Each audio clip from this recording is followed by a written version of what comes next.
comes to the current state of things. How can we fix America right now? Like, obviously, I've been a staunch advocate for the DSA. They have a track record of being able to get people in office in a way that is directly helpful to leftist causes, so that's good. They have a tendency of having internal disputes that start cannibalizing themselves because we're on the fucking left, and that happens all the time, and that's bad. But they are still a very, very good organization and a useful organization. Waterscape, thank you for the follow. I appreciate it. But it cannot be understated just how important unions are in order to maintaining stability. So, like, think of a bunch of the problems in America right now. Think of the people who are causing those problems. Take the tech industry as an example. The tech giants right now have damn near unfettered power. One of the reasons that the tech industry is what it is right now and is doing what it's doing the way it is with AI and fucking over workers' rights and basically getting off scot-free when their programs actively cause people to commit fucking suicide, the reason they can get away with that is because they have money in the pockets of multiple politicians. Consider this. Lindsey Graham, of all people, is starting to give back the money that he has received from the fucking tech sector because even Lindsey fucking Graham can't stomach the shit that they're doing. I just need you to process that for a minute. Really internalize how fucked an entire industry has to be in order for a staunch member of the Republican Party to say, nah, they're too corrupt for me. It's crazy. So, also remember that those are the people that helped fund J.D. Vance as he gained power in politics leading up to his rise as vice president. They are the tech industry also is very, very fundamentally connected with the crypto industries, and the crypto industries are filled with people who, and I shit you not, want to take us to a state of being called techno-feudalism, where they can cut up the United States into a bunch of little itty-bitty micronations that they all manage, like some fucking weird Star Wars dude. Like a fucking, man, I forget what the word is, but it's where you are not the feudal lord, but you are a underling lord under the feudal lord. That's what they want. They want that. Lots and lots of that. I don't remember the term for that because I am, in fact, an idiot on the internet. But still. Said vassal. There you go. There you go. That's the word. I am very dumb. Thank you guys for being able to make up for my clinical stupid. Okay, so think about all that power, think about that influence, think about those end goals, think about the fact that when the tech industry, Facebook specifically, who had been, or Mark Zuckerberg, who had been a staunch Democrat up until the recent Trump administration, maintained being staunch Democrats until Biden threatened their personalized economy that they had carved out for themselves. When Biden threatened to regulate their markets more, they suddenly all fucking flipped Republican. And they flipped Republican for one reason and one reason alone, profit. They value profit over people. So Facebook's algorithms that have directly caused things like, okay, so this is a video, this is not a video I'm working on right now. This is a video Portable Orange is working on. So there is a huge link between Facebook and a fuck ton, and I mean an actual fuck ton of deaths in multiple countries. And I'm not saying that as like a conspiratorial, oh, look at what Facebook is doing, look at this thing Alex Jones style, but like, no, their algorithms benefiting conflict over damn near anything else because that drives clicks. Those algorithms have a direct result in elections. Those algorithms have a direct result in the mentality of people in a local area and what they feel is good to be doing per the Overton window of where they live. So when I'm saying that the tech industry has undue amounts of power, I'm not saying that by hip firing. I'm saying that with my entire chest, because they have a history of not only having a fuck ton of power, but misusing a fuck ton of power. Now, I bring all that preamble up to point out that they would have infinitely less power and resources to advocate for the stupid shit they do if the tech industry were better unionized. Because if the tech industry were better unionized, then anytime they do one of these stupid fucking things, every single one of their employees could just go, yeah, that's cool. Anyway, we're striking. We're walking out. And when the United States government is doing stupid things that need to be counteracted, right now, the only tool that we are told that we should use is voting, and that is a goddamn lie. A general strike is a tool that we could use to fight back. And you know how you organize a general strike? You get people organized into micro categories. Do you know how you organize people into micro categories so that you can coordinate a general strike? Unions. Unions. That is how you organize people into micro categories so that it is easier to position them where they need to be to make a general strike not only happen, but be effective. Unions give you the ability to not only protect workers when they do strike, not only make sure that they can still get paid when they do strike, but they can also organize the strike in the first place. Consider this for a moment. When you think of a general strike and how long that would have to go on in order to be effective, 1 day hurts the economy, 1 week cripples it, 1 month actively bottoms it the fuck out and starts causing major industries to disappear. That is a lot of power that workers wield if they are willing to enact that power. One of the barriers for workers not being able to enact that kind of power, and I shit you not, is the fact that so many people are paycheck to paycheck. The fact that people are paycheck to paycheck is, in fact, a tool that is being utilized by multiple industries, not just the tech industry, in order to make sure that people will not come out from under a corporate thumb. Because if you can't afford to keep your house or eat, if you miss even a few days of work or a week of work, or God forbid, a month of work, if you are in that situation where the majority of Americans are in, then those people immediately are disincentivized from being able to use any amount of collective worker power because it's too expensive for them personally. And not in a, like, bougie, it's too expensive for them personally, so they're not going to do stuff, so they're lazy, but, like, they literally can't afford to.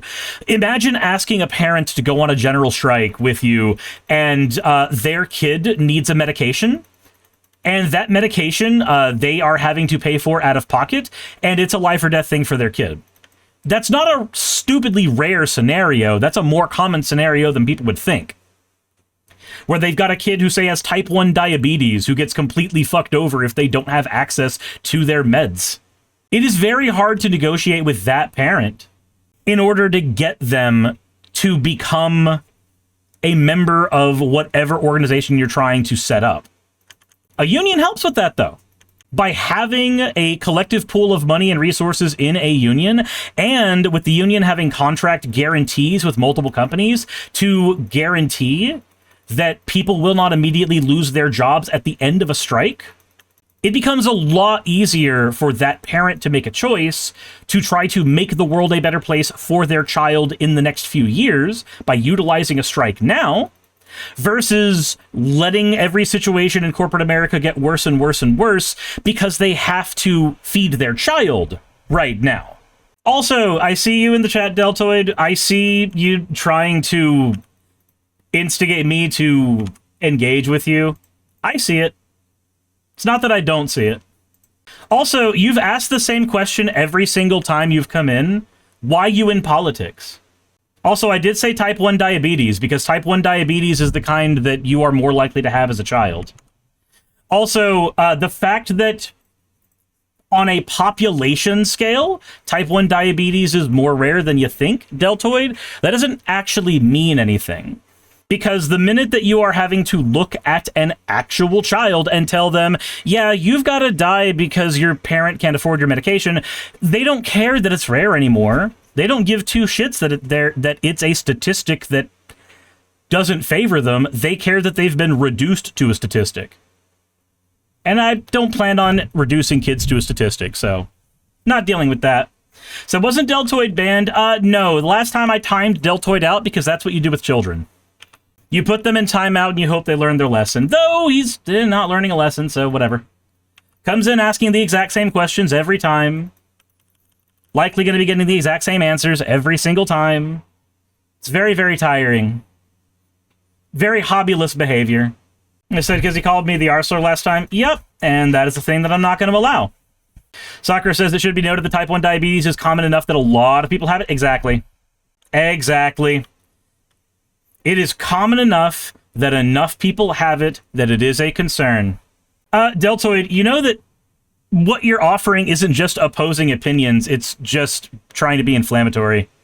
Like, your only job here seems to be to instigate me to respond to you, because I guess I'm giving you more attention than your parents did, so we're just not going to deal with you. Welcome to the timeout zone again. Every disease exists. Every disease is a concern. Doesn't mean it has to be common. All right, cool. Yeah, no, tell that to the fucking kid with type 1 diabetes. I don't give a shit about your position. My position is the one that has a better future for that child. Your position is one that leaves them dead. I don't have to give a shit about your position. I don't have to give a shit about your opinion. Goodbye. Nene says you're just making pointless noise. That is exactly what's happening. It is exactly pointless noise. That is what it is. It is somebody who does not actually value debate or accurate information. They value engagement. They value not the results of a conversation, but simply having the forever conversation in general. I may have my disagreements with Thought Slime, quite a few, but there is one video Thought Slime did that I think everybody should watch. And it is the video called Fascists Waste Your Time.